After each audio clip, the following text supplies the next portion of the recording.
55 laps complete here at Daytona. The battle for third place behind race leader Randy LaJoie and second place runner Jeff Green involves Joe Nemechek and now Terry Labonte. Yeah, Terry Labonte run him down from about 200 yards back in just 4 or 5 laps there. He's in the 44 car there, just at the back of this train.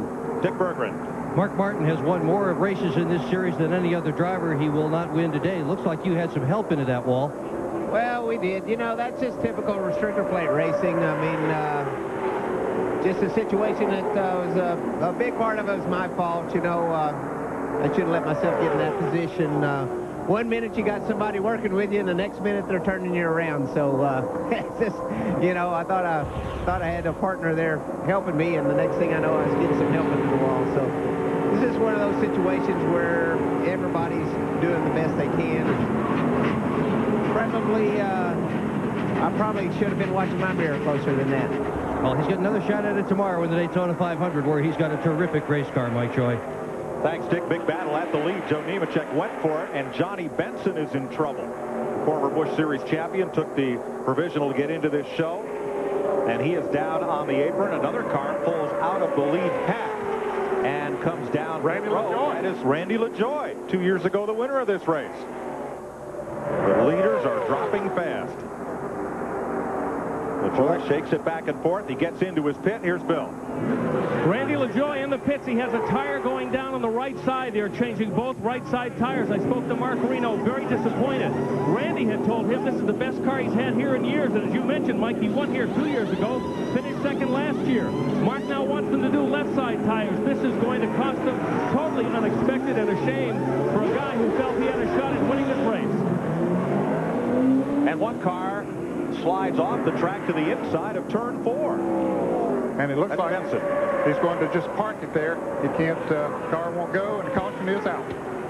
Now, did LaJoie make it back out from the pits in time to stay on the lead lap? We'll see how NASCAR scores that. Johnny Benson's car would not make it all the way to pit road. So in the interest of safety, caution has come out. Now, the leaders overhauled LaJoie as they came past the start-finish line. I'm not sure he has taken the caution flag. Here he comes. He's trying to get a run back around to the flag, perhaps, and stay on the lead lap. Ned, I don't think that LaJoie has taken the caution flag. It was not out when he came out of the pits.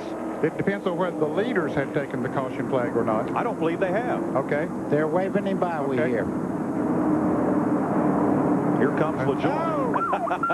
Past his old modified competitor McLaughlin, and he's going to make it. And he has his pit stop already made, so he could be the leader of this race after everybody else will make a pit stop. The pace car will come out and will pick up the race leader, McLaughlin. So LaJoie will come all the way around. Johnny Benson, that black number 26. Yeah, the rear goes out. You see him trying to get it up to the wall there. You saw a little bit of smoke or something as if fluid had come from that car before he went into that turn. You see the smoke coming out of the back of the car. When it gets oil under the rear wheels like that, that made it break loose, and up the bank he went. And that pancaked the right side of the car when he went up there and bounced off the wall, so they'll hook the wrecker up to him. That's one of the Base Motorsports cars owned by Bill Bumgardner. Of course, he won his championship a few years ago in a Base Motorsports car. Coming up next on CBS Sports, how do you make the Daytona 500? We'll show you with tape coverage of the Gatorade 125-mile qualifying races that were run here at Daytona on Thursday. That'll set the field for you for tomorrow's running of the Daytona 500. The Great American Race. For 41 years, they've run it here at Daytona International Speedway, and every year since 1979, it's been live on CBS. You'll see it tomorrow at noon Eastern Time. Caution is out. Second time today. This one for Johnny Benson, and the cars will take the halfway sign under the caution in this 300-mile race. We're down to 33 cars on the lead lap once Randy LaJoie got his lap back. And let's see if everybody comes in. We suspect they will. Yes, they are. Here they come down pit road. The wrecker's going to have to hurry to get Benson out of there, and he does. Mike McLaughlin leads them down, the former super modified and dirt track modified driver from Waterloo, New York.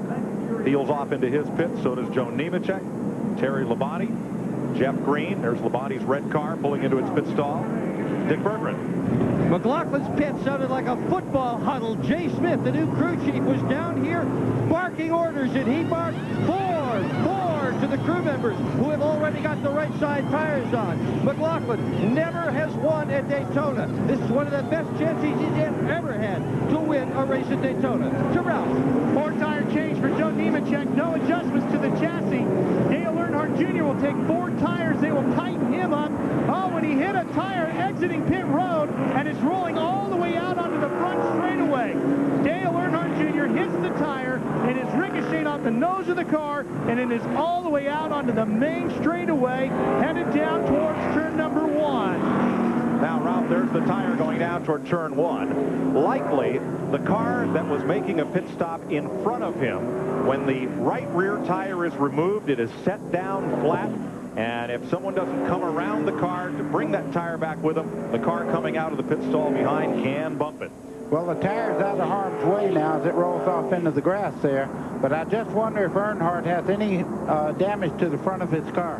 One driver that did not get a good stop was Mike McLaughlin, very slow leaving the pits. Let's go back to Ralph.